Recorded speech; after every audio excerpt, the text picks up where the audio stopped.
हम लोग बहुत समय से क्लासेस ले रहे हैं, यहाँ पर सेंटर में आ रहे हैं, तो आज थोड़ा थोड़ा टेस्ट भी होगा सबका कि कितना आप लोगों ने ध्यान से सुना है प्रभु जी की बातों को यहाँ पे।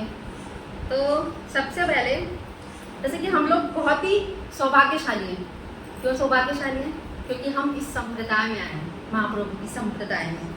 तो क्लास ली थी प्रभु जी ने संप्रदाय के ऊपर। कितने संप्रदाय होते हैं? ऐसे करके बताओ। 4 संप्रदाय होते हैं। इसका मतलब अच्छे से सुना है। नाम? ब्रह्म संप्रदाय, श्री संप्रदाय, कुमार संप्रदाय, रुद्र संप्रदाय। और ये चारों संप्रदाय प्रमाणिक है। तो हमारे जो प्रभुपाद जी है ना, उन्होंने जो एक ग्रंथ दिए हैं हमें, भागवतम, भगवद गीता, चैतन्य चरितामृत। प्रभुपाद जी कहते हैं भगवद गीता क्या है? ABCD। भगवद गीता है ABCD, हरि बोल। और भागवतम क्या है? ग्रेजुएशन। और चैतन्य चरितामृत क्या है? पोस्ट ग्रेजुएशन, हाँ, PhD है। तो हम लोग जो सुन रहे हैं महाप्रभु के बारे में, हम महाप्रभु की संप्रदाय से आते हैं। अगर कल को कोई पूछ ले महाप्रभु कौन है, आप तो उन्हीं की संप्रदाय है ना, ब्रह्म गौड़ीय संप्रदाय से, कौन है महाप्रभु, तो हमें पता तो होना चाहिए वो कौन है, उन्होंने क्या किया इस संप्रदाय के लिए, क्यों हम उन्हें इतना मानते हैं। तो इसलिए जो हम ये सुनते हैं चैतन्य चरितामृत, चैतन्य भागवत से ज़्यादा मुश्किल नहीं है। हम वही चीज़ें बताते हैं जो मतलब आसान हो पूरा, है ना। तो इतनी बेसिक नॉलेज हमें होनी चाहिए, बेसिक चीज़ें। जैसे हम लीलाएं सुन रहे हैं तो हमें पता है, और लीलाओं के थ्रू शिक्षाएं भी हमें समझ आ रही है। तो डेली हम लोग शिक्षाष्टकम पढ़ते हैं, है ना। ये शिक्षाष्टकम कहाँ से आया हमारे पास? चैतन्य महाप्रभु ने सिर्फ ये 8 जो है ना शिक्षाष्टकम सिर्फ यही दिए हैं। इसके अलावा उन्होंने कोई बुक नहीं लिखी अलग से, सिर्फ लिखवाई है वो, ठीक है, गोस्वामियों से लिखवाई है, उन्हें इंस्ट्रक्शन दिए हैं, लेकिन पर्सनली महाप्रभु ने सिर्फ ये 8 शिक्षाएं दी हैं। और 8 शिक्षाओं में जीवन का पूरा सार है, लेकिन वो अभी हम समझेंगे धीरे धीरे। ये जो हम पढ़ते हैं ना, इसका एक एक मतलब, एक एक मीनिंग है, और वो बहुत डीपली मीनिंग है। उसी में सब कुछ है, आपकी स्टार्टिंग से लेकर एंड तक की भक्ति, भाव भक्ति तक पूरा स्तर उसमें कवर है, जो हम शिक्षाष्टकम पढ़ते हैं। तो आज हम लीला पढ़ेंगे भगवान की। आज की लीला है कोलावेचा श्रीधर। कोलावेचा श्रीधर ड्रामा देखा होगा, याद है किसी को? हाँ, कोलावेचा श्रीधर का ड्रामा हुआ था यहाँ पर। तो निमाई क्या करते हैं, अपने स्टूडेंट के साथ, पिछली बार हमने देखा था जगह जगह जाते हैं, तो अब वो फाइनली जाते हैं कोलावेचा श्रीधर के यहाँ। कोलावेचा श्रीधर होते हैं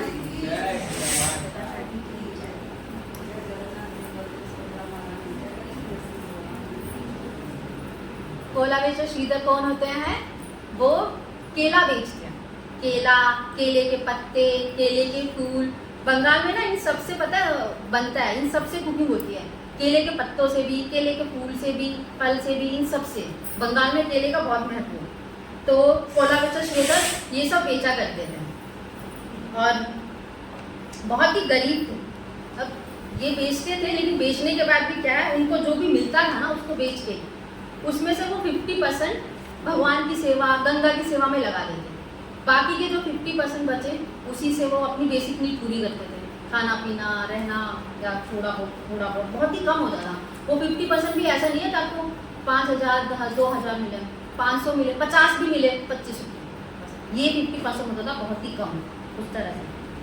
तो अब निमाई उनके पास जाते हैं और निमाई उन्हें चिढ़ाते हैं। भगवान है ना, भक्ति परीक्षाएं लेते हैं। निमाई क्या बोलते हैं कि क्या कपड़े पहने हैं तुमने कोलावेचा श्रीधर, कितने छेद है इस कपड़ों में, जगह जगह से फटा हुआ है तुम्हारा ये कपड़ा, और ये झोपड़ी तो देखो इसमें कितने छेद हैं, जब बारिश आती है तो पूरा पानी अंदर भर जाता होगा। तो और तुम उन लोगों को देखो जो अलग अलग देवी देवताओं की पूजा करते हैं, दुर्गा की, काली की, गणेश की, वैष्णव देवी की, सबकी, और उनकी पूजा करके क्या वो लोग बहुत अमीर है, उनके पास सब कुछ है। और तुम भगवान के भक्त हो, लक्ष्मीपति के भक्त हो, लक्ष्मीपति के भक्त हो, लेकिन तुम्हारे पास लक्ष्मी नहीं है, इतने गरीब हो तुम। तो बाकी के जो लोग देवी देवता की पूजा करते हैं वो अमीर हैं, क्यों? और तुम लक्ष्मीपति की पूजा करते हो और तुम गरीब हो।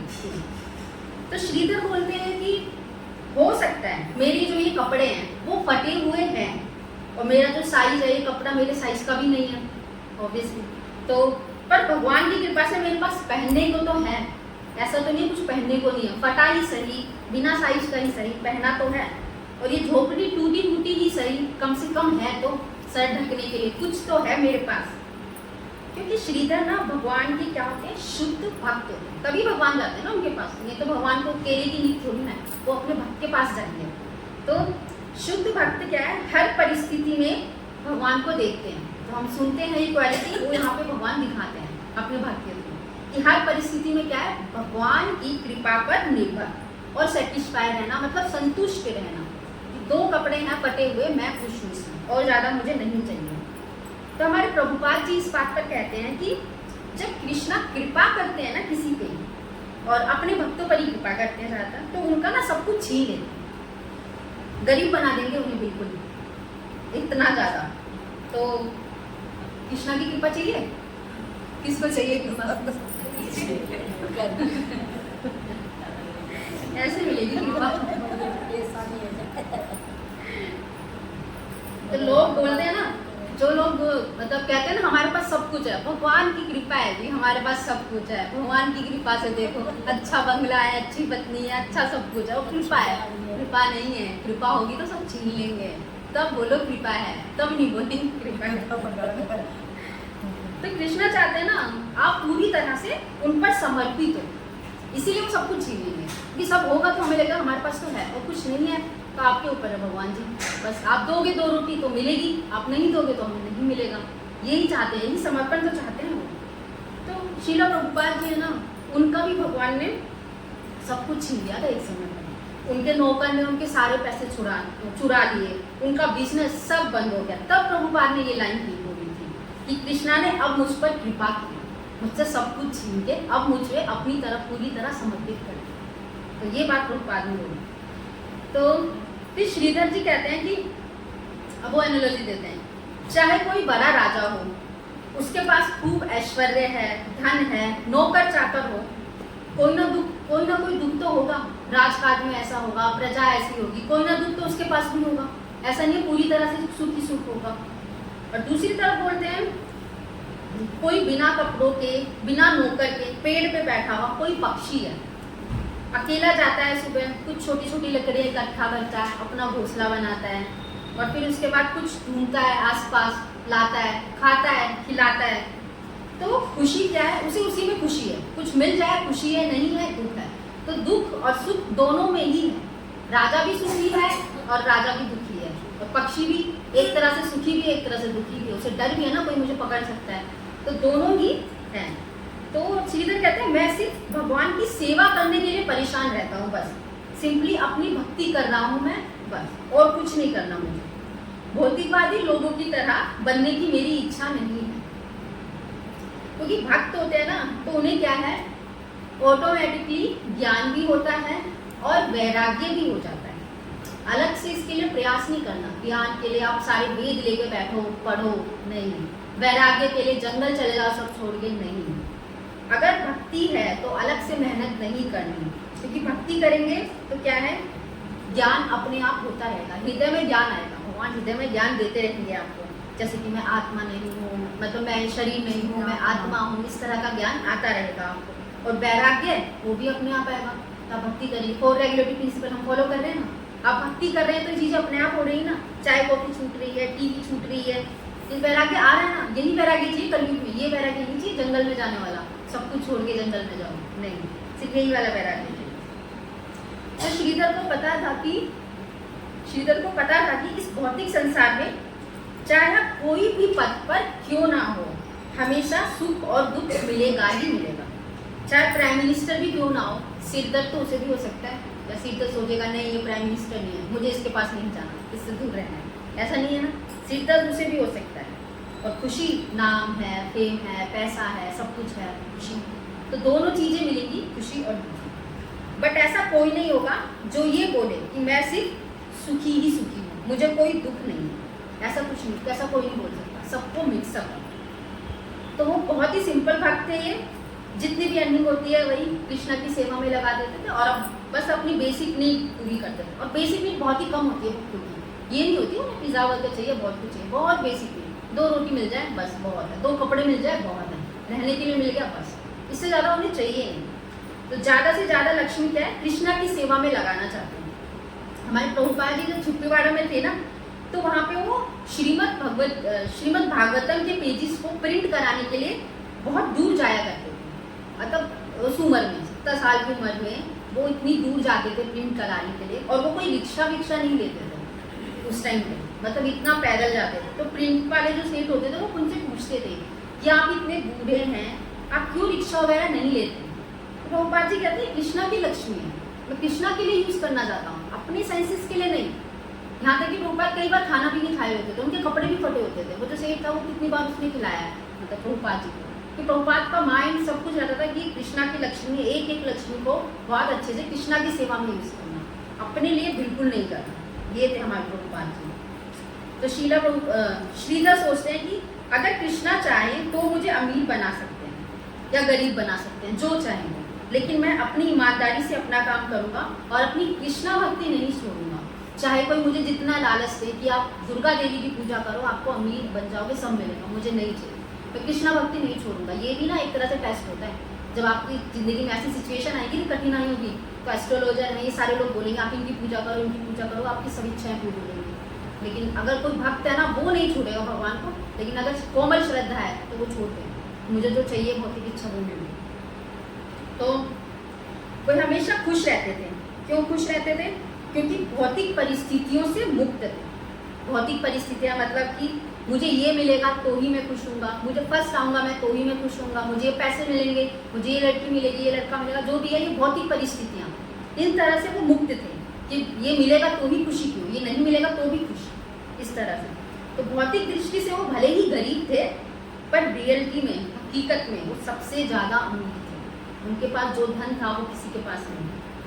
तो अगर कोई भक्ति में एडवांस करने लगता है ना, तो उसकी सुख और दुख भौतिक परिस्थिति पर डिपेंड नहीं करेगा कि मेरा परिवार खुश है तो ही मैं खुश हूँ, या मेरे पति, या मतलब ये सारी चीज़ें भौतिक है एक तरह से, ये इस पर डिपेंड नहीं करेगी। आपकी जो भक्ति है वो डिपेंड करेगी, आप उसे अलग नज़र से देखने लगेंगे। चाहे कुछ भी हो, पैसा हो, शरीर बीमार है, खाने को नहीं है, नहीं फर्क पड़ेगा। आप अगर भक्ति में एडवांस है, आप फिर भी अपनी भक्ति करते रहेंगे। तो आज खाने के लिए कुछ नहीं मिला, पहनने के लिए फटे कपड़े हैं, इसने मुझे कड़वे शब्द बोल दिए, इसने मेरी निंदा कर दी, इन सब से भक्त को फर्क ही नहीं पड़ेगा, कुछ नहीं फर्क पड़ेगा। वो अपना भक्ति में खुश है, क्योंकि उसको हायर टेस्ट मिल गया ना, वो उसी में खुश रहेगा। ये सारी चीज़ें वो ऊपर से ऊपरी तौर पे। तो निमाई क्या कहते हैं, वास्तव में ना आप सबसे अमीर हो, मुझे पता है आपके पास बहुत बड़ी संपत्ति है और वो आपने छुपा के रखी हुई है, और एक दिन मैं वो सबको बता दूंगा। आप कोई गरीब नहीं हो, बल्कि इस नवद्वीप में सबसे ज़्यादा अमीर हो। अमीर कैसे? भगवान की भक्ति, कृष्णा की शुद्ध भक्ति है उनके पास, इसलिए वो बहुत अमीर है। इसलिए आपको मुझे कुछ केले और सब्जियां देनी चाहिए, क्योंकि मेरे पास पैसे नहीं है, और पैसे दिए तो फूटा सिक्का देते थे, वो ऐसे चिढ़ाते थे।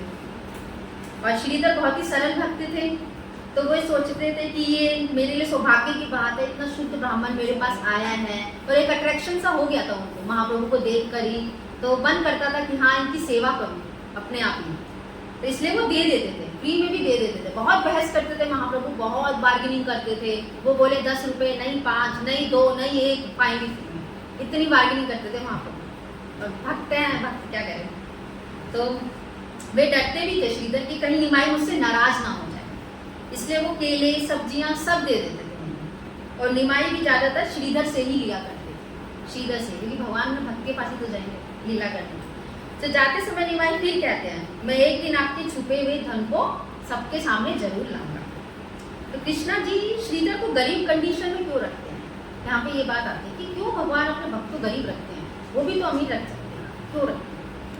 भगवान इस कंडीशन में अपने भक्त को गरीब में इसलिए रखते हैं ताकि ये एग्जाम्पल दिखा सके भगवान कि भाई एक भक्त गरीब स्थिति में रह कर भी मेरी भक्ति कर सकता है। मेरी भक्ति के लिए जरूरी नहीं बहुत पैसा हो तभी तुम करो, कोई गरीब है वो भी मेरी भक्ति कर सकता है। और ये एग्जाम्पल भगवान अपने भक्तों से माध्यम से ही शो करेंगे, किसी नॉर्मल इंसान से नहीं करेंगे, भक्तों के माध्यम से शो करते हैं। ऐसा नहीं है कि जब भक्त बहुत अमीर कंडीशन में हो तभी वो भक्त है, नहीं है। वैसे भक्त भी हैं जिसे भगवान ने बहुत कृपा किया, बहुत अमीर भी हैं, ऐसे नहीं है, कृपा दोनों करी, गरीब है वो भी कृपा लिया, वो भी एग्जाम्पल दिखाने के लिए कि कोई अमीर है तो वो कैसे अपनी धन का इस्तेमाल भगवान की सेवा में करके भक्ति कर सकता है, वो भी एग्जाम्पल दिखाए हैं भगवान ने, और यहाँ पे ये भी दिखाया है। तो भले ही भक्त बहुत ही कठिन परिस्थिति से गुजरे, लेकिन सेवा में समर्पित रहता है, वही है शुद्ध भक्त। अगर कठिन परिस्थिति है तो हम बोले कि नहीं अभी हम सेवा नहीं कर सकते, क्यों? क्योंकि हम अभी कठिन परिस्थिति में हैं, तो फिर आप भक्त नहीं है, तो फिर आप भक्त नहीं। आप क्या कि भौतिक परिस्थितियों पर डिपेंड हो गए ना, कि जब आपकी परिस्थिति अच्छी है तभी आएंगे हम सेंटर, तभी करेंगे सेवा। परिस्थिति खराब है तभी नहीं करेंगे, फिर भक्त नहीं है, फिर निश्चित है हम। तो कभी कभी कृष्णा एक भक्त को लेते हैं और एक उदाहरण देते हैं लोगों को दिखाने के लिए कि कैसे एक शुद्ध भक्त कठिनाई में सेवा कर सकता है और उसे क्या करना चाहिए इस सिचुएशन में। अपना विश्वास, अपनी श्रद्धा भगवान पर कितनी बनानी चाहिए। तो अगर भगवान अपने भक्तों को कष्ट में रखते हैं, और एक दूसरा कारण है उनकी महिमा बढ़ानी। आज हम प्रहलाद श्रीधर की कहानी पढ़ रहे हैं ना, उनकी कितनी महिमा बढ़ रही है, उनके बारे में हम पढ़ रहे हैं। तो भगवान उनकी महिमा बनाने के लिए करते हैं। मान लो किसी को आसानी से भक्ति मिल गई, सबसे पहला तो वो उसकी वैल्यू नहीं करेगा कि मुझे इतनी आसानी से मिल गई, और दूसरा उसकी कोई ग्लोरीज नहीं होगी, कोई ग्लोरीज नहीं होगी उसे, कितनी आसानी से कर रहा है, वो वैल्यू भी नहीं समझेगा ना ग्लोरीज है, ये चीज़ है। तो कष्ट में अगर, वैसे भक्त की जिंदगी में कष्ट भगवान देते ही हैं उसकी ग्लोरीज बढ़ाने के लिए। भक्त और भगवान में हमेशा कॉम्पिटिशन होता है। क्या कॉम्पिटिशन? भक्त अपने भगवान के ऊपर बढ़ाता है और भगवान अपने ग्लोरीज बढ़ाते हैं। हमारे जो ये इस्कॉन मूवमेंट है ना, इसमें ज़्यादातर लोग ऐसे मिलते हैं, हरे कृष्णा हरे रामा मंदिर, हरे कृष्णा हरे रामा मंदिर क्या है? अच्छा, आप हरे कृष्णा मंदिर क्या है? क्योंकि प्रभुपाद ने भगवान को ऊपर रखा ये मंदिर। भले ही फाउंडर आचार्य श्रीला प्रभुपाद ने, उन्होंने बनाया इसको, लेकिन लोगों को ना, नॉर्मल लोगों को नहीं पता होगा, आम जनता को, आम जनता को ये पता है हरे कृष्णा मंदिर है, क्योंकि भगवान को, प्रभुपाद ने भगवान को ऊपर रखा। लेकिन भगवान भी कम थोड़ी ना, उन्होंने भी प्रभुपाद को ऊपर रखा है। इस दुनिया में हर जगह प्रभुपाद की पूजा होती है, सुबह सुबह डेली, पूरे वर्ल्ड में। इनफैक्ट यहाँ पे रात हो रही है तो वहाँ दिन हो रही है, वहाँ पूजा हो रही है।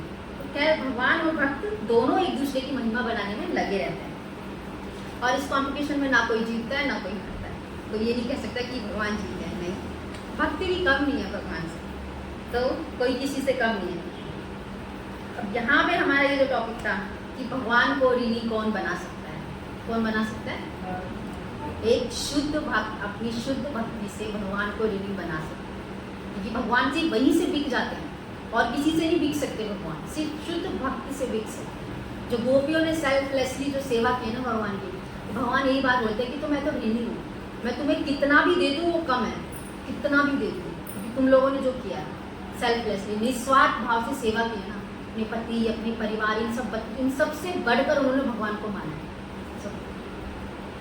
तो यहाँ पे ये वाली लीला खत्म होती है वाली।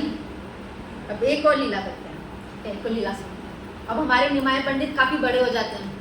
अब बड़े होते हैं तो सबसे ज़्यादा माँ बाप को क्या चिंता होती है? अब मेरा बेटा बड़ा हो गया, अब क्या करना है?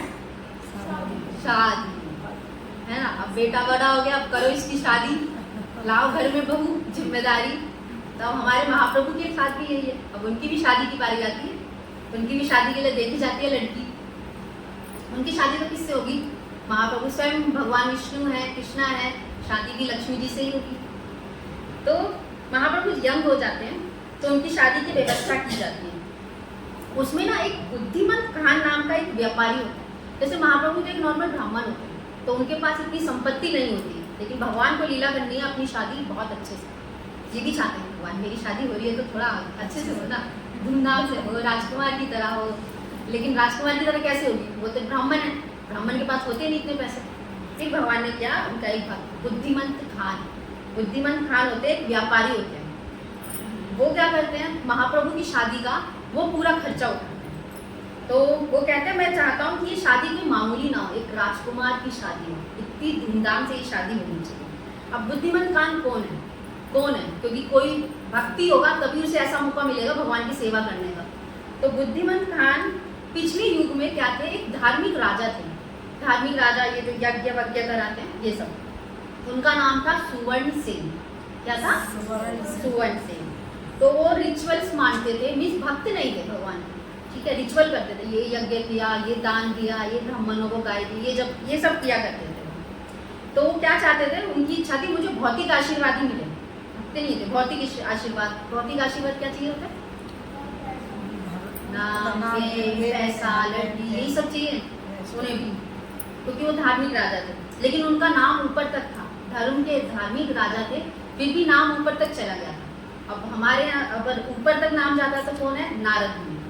नारद मुनि क्या करते हैं, कोई भी अच्छा है उसके अंदर जरा सी सुकृति देखते हैं, वो सोचते हैं इसे भक्त बना दो, बस ये धार्मिक है, अच्छी चीज़ें फॉलो करता है, जरूर इसे भक्ति का बीज बोएंगे, इसे भक्त बनेंगे। तो फिर नारद मुनि आते हैं, और नारद मुनि सबके आध्यात्मिक गुरु हैं, सबके आध्यात्मिक गुरु।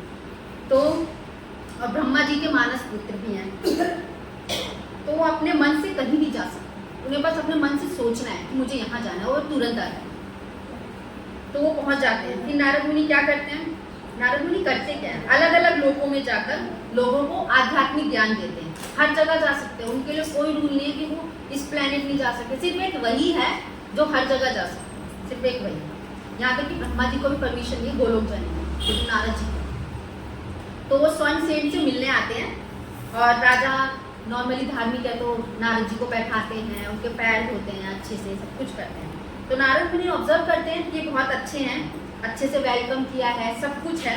तो नारद जी सोचते हैं मैं इस राजा को आशीर्वाद देता हूँ। तो पूछते हैं राजा से आपको क्या आशीर्वाद चाहिए और आप क्या कर क्या रहे हो अपने राज्य में। तो राजा कहता है मैं सभी यज्ञ करता हूँ, सारे पवित्र कार्य करता हूँ। फिर नारद मुनि कहते हैं आपका गोल क्या है, लक्ष्य क्या है जीवन का, क्या चाहते हो। वो कहते हैं मैं स्वर्ग जाना चाहता हूँ, मैं स्वर्ग जाना चाहता हूँ, मैं चाहता हूँ कि मेरा राज्य सुखी रहे, मेरा परिवार स्वस्थ रहे। ये सब भौतिक आशीर्वाद उसका नहीं मांगा। फिर नारद मुनि क्या है, आध्यात्मिक गुरु हैं, तो फिर वो समझाते हैं, वो फिर उन्हें भक्ति की शिक्षा देते हैं। और जो हमारे जो आचार्य हैं, हमारे जो प्रेजेंट आचार्य भी हैं, हमारे प्रभुपाद जी भी हैं, ये भी क्या है एक तरह से नारद मुनि का ही कार्य कर रहे हैं। एक जगह पे नहीं बैठते कि इस उम्र में अब मैं बूढ़ा हो गया हूँ, मेरा शरीर काम नहीं है, एक जगह पे बैठ के आराम से बैठ के प्रवचन नहीं, वो पूरी जगह ट्रैवल करते हैं, अभी भी जाते हैं अलग अलग कंट्रीज में, पाकिस्तान ऐसी ऐसी जगह पे रिस्क ले लेके जाते हैं, छुप छुप के जाते हैं कि वहाँ की गवर्नमेंट को पता ना चले कि ये यहाँ पे प्रचार करने आए हैं, लेकिन वो करते हैं, वही ऐसा ऐसा रिस्क लेते हैं। तो इसीलिए उन्हें भी कहा जाता है क्योंकि वो भी नारद मुनि है, एक जगह बैठ नहीं सकते, हर जगह जा जाके लोगों को भक्ति की शिक्षा देना, लोगों को भक्त बनाना। तो नारद मुनि ने स्वर्ण सेन को समझाया ठीक है आप जो कर रहे हो उसमें कुछ भी गलत नहीं है, सब अच्छा है, लेकिन सब भौतिक है। इस जन्म में आपका परिवार आपके साथ है, ठीक है, लेकिन अगले जन्म में कोई गारंटी है अगले जन्म में आपकी पत्नी आप ही की पत्नी बने, अगले जन्म में कुछ और बन सकती है, कहीं और जा सकती है, दूसरे परिवार में जा सकती है। और ऊपर से डेथ के समय परिवार आपके साथ नहीं जाएगा, जितना भी इनसे प्यार कर लो, जितना भी बच्चे से प्यार कर लो, वो बच्चा मरने के बाद नहीं जाएगा आपके साथ, वो यहीं रहेगा। इसीलिए ऐसी चीजों के पीछे भागो जो आपके साथ जाएगा। तो क्या है, आपकी भक्ति, आपकी आध्यात्मिकता, वही आपके साथ जाएगी मरने के बाद। तो उसके बारे में सोचो, उसकी तैयारी करो। फिर नारद मुनि आगे कहते हैं कि वैसे इस कलयुग में एक पवित्र भूमि के राजा हुआ, नवदीप में ही थे ना सुवर्ण सेन उस समय, तो एक पवित्र भूमि है और आप यहाँ के राजा हो, और आने वाले समय पे यहाँ पर कौन आएंगे, महाप्रभु। क्योंकि नारद मुनि को तो पता था कि आगे जाके कृष्णा जी आने वाले महाप्रभु के रूप में, तो बहुत कृपा मिलेगी आपको। इसीलिए क्या करो, गौरांग का नाम बोलो, गौरांग का नाम उच्चारण करो, क्योंकि वो स्पेशली कलयुग में ही अवतार लेंगे। कलयुग के विशेष अवतार हैं गौरांग महाप्रभु। विशेष अवतार में क्या मतलब है, वो इस बात को नहीं देखेंगे कि ये योग्य है कि ये अयोग्य है, सब पे कृपा करेंगे। ये नहीं देखेंगे कि ये ब्राह्मण है तो यही योग्य है, और ये नहीं कि ये कोई चांडाल है या फिर ये कोई शूद्र है, इस पे कृपा नहीं करनी। वो इस कलयुग के अवतार फॉर्म में आए तो वो सब पे कृपा करेंगे, कोई लायक है कोई नालायक है कोई मतलब नहीं, सब पे उन पे सब पे दया करेंगे। तो गौरांग का नाम सुन के राजा खुश होते हैं, ठीक है अगर मेरे को बताया है नारद मुनि ने तो मैं यही करूँगा। और फिर राजा पूछता है क्या मैं गौरांग महाप्रभु को देख सकता हूँ अपनी आंखों से। तो नारद जी कहते हैं वैसे तो हजारों वर्षों तक वो नहीं आएंगे यहाँ पर, 1000 वर्ष के बाद आएंगे वो पृथ्वी पर, लेकिन आप उनका नाम जप करो, अगर उनकी कृपा हुई तो आपको दर्शन भी दे सकते हैं। फिर वो राजा क्या करता है, वो नाम जप करते हैं। क्या नाम जप करते हैं, गौरांगा गौरांगा गौरांगा गौरांगा गौरांगा। तो गौरांगा गौरांगा करते हैं, और बहुत गौरांगा नाम के करने के बाद क्या है, फाइनली महाप्रभु आते हैं। महाप्रभु अपनी सुंदर फॉर्म में आते हैं, गोल्डन फॉर्म।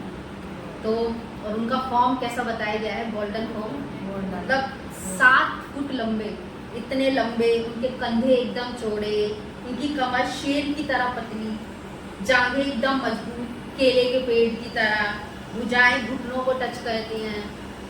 सुवर्ण ने जब भगवान की चरण कमल देख ली और वो ऊपर से चरण कमल से ऊपर तक देख रहे हैं आंखों तक, और हेयर स्टाइल भगवान ने बनाया हुआ है कौन सा, फूलों से करके ऐसा हेयर स्टाइल बनाया हुआ है, बाल फूल के इतने लंबे। तो इतना सुंदर फॉर्म देख कर ना वो राजा कुछ बोल ही नहीं पाए, क्योंकि इतना सुंदर अगर हम देख लें अपनी आंखों से कुछ, क्योंकि हम इस भौतिक जगत की सुंदरता ही देखते हैं ना, वही समझते हैं यही सब कुछ है। एक्टर एक्ट्रेस हम सोचते हैं कितने सुंदर है, उनकी सुंदरता कुछ भी नहीं है ना। महाप्रभु की सुंदरता क्या होगी, तो इतने सुंदर थे महाप्रभु कि वो ना प्रेयर कर पाए ना वो कुछ बोल पाए, और जब तक वे महाप्रभु गायब भी हो गए, 1 सेकंड के दर्शन दिए थे बस और तुरंत गायब हो गए।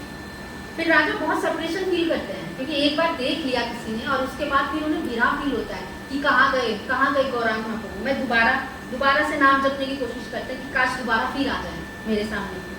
तो फिर गौरांग महाप्रभु बोलते हैं राजा से, सुवर्ण से मेरे प्रिय भक्त, मैंने आपकी शुद्ध इच्छा के कारण आप पर विशेष कृपा की और आपको दर्शन दिया, अपना फॉर्म दिखाया। नॉर्मली मेरे दर्शन पाने के लिए बहुत सालों की तपस्या चाहिए होती है, अभी आप इतने शुद्ध नहीं हुए कि मैं आपको दोबारा दर्शन दूँ। तो जब मैं कलयुग में आऊँगा ना चैतन्य महाप्रभु के रूप में, तब आप मेरी लीलाओं में पार्टिसिपेट करोगे और तुम्हारा नाम होगा बुद्धिमंत कहानी। तो इस तरह से आते हैं बुद्धिमंत कहानी। तुम भक्ति करते रहो, मेरे पास जरूर आओगे, चिंता मत करो। तो इस तरह से सुवर्ण सेन कौन बनते हैं, बुद्धिमंत खान के रूप में नवदीप में पैदा होते हैं दोबारा, एक अमीर व्यापारी के रूप में। बहुत अमीर, बहुत धन होता है उनके पास, भगवान उनको इतना धन दे के भेजते हैं कि मेरी सेवा में ये लगाए, बहुत पैसे थे उनके पास। लेकिन अपनी प्रीवियस लाइफ वो भूल चुके थे, जैसे होता है अपनी पिछली जिंदगी के बारे में भूला देते हैं भगवान, वो भूल चुके होते हैं। तो इस जन्म में अब वो भगवान की सारी शादी की जिम्मेदारी उठाते हैं। शादी की जिम्मेदारी, बैंड बाजा बारात, ये सब जो होता है, 10-10 हज़ार लोगों को इनविटेशन, फूल सुंदर सुंदर, मतलब कमी नहीं, कंजूसी नहीं, एक से एक, और जो भी कुछ चाहिए एक राजकुमार की शादी के लिए वो सब कुछ अरेंज करते हैं।